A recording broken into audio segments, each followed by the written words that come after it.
Ilir, congratulations on the win. Obviously, you came off a loss. It's been a long time since we've seen you in the octagon since last October. What was it like spending so much time on the sideline and then coming here back finally and fighting for the UFC and getting that knockout victory? You know, it's like everything else in life. Sometimes you need some longer time training and developing and analyzing stuff and getting better. And I took the time that I felt that I needed. You're obviously a big, muscular, strong man. Do you think you should be getting more knockouts in the UFC? Well, I have 3 finishes, so I mean, 5 fights, 3 finishes. That says a lot. And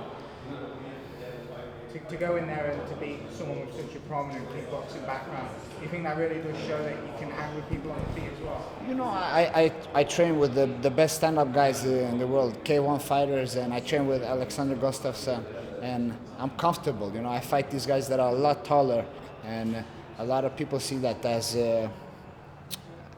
something harder, but it's all about adapting your style of fighting.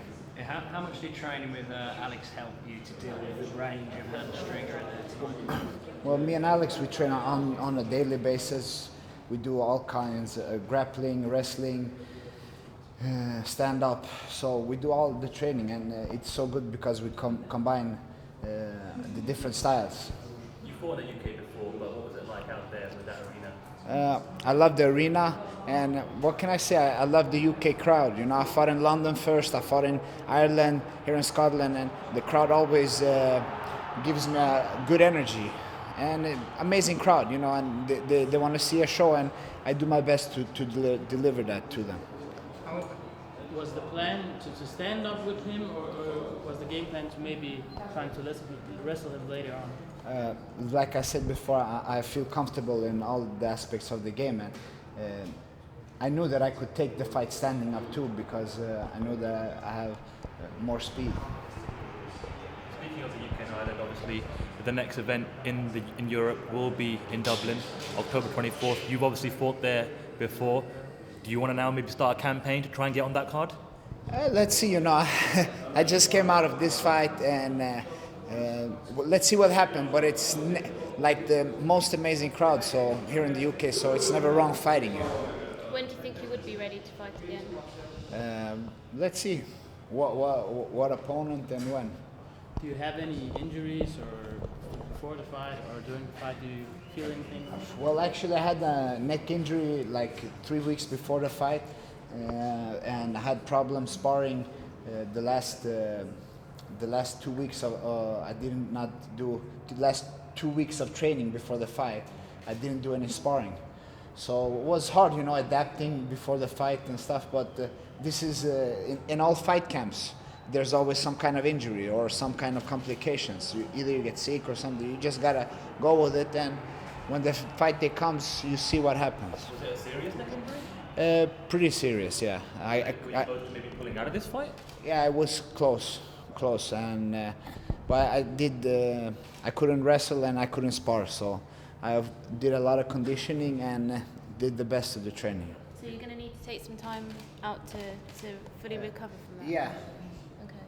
Did it make it even sweeter then knowing that, you know, all the adversity you faced coming in with that injury, you can come in and just, you know, secure such a top knockout? Yeah, you know, but it's like this, you know, I wrestled many years before, and sometimes when you go in with injury, you have like nothing to think of. You just go in and do what you can, and there's no ultimate way to come in a fight. You always have some kind of problems.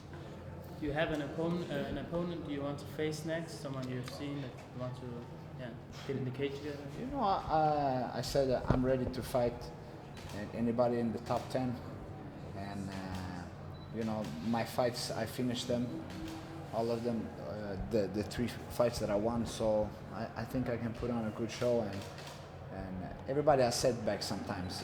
In this level of fighting, it happens. So, but I feel good and I feel ready. Just one more question. The fact that you suffered a neck injury is very impressive that you were able to still compete the way you did. Does that make this win even more satisfying for you? Of course, you know, it feels good, but it's a lot about the mental aspect. That sometimes it's just faith, you know. You got to test yourself. So, you know, I knew it was time to fight, and it was all in. Thanks. Thank you. Thank you.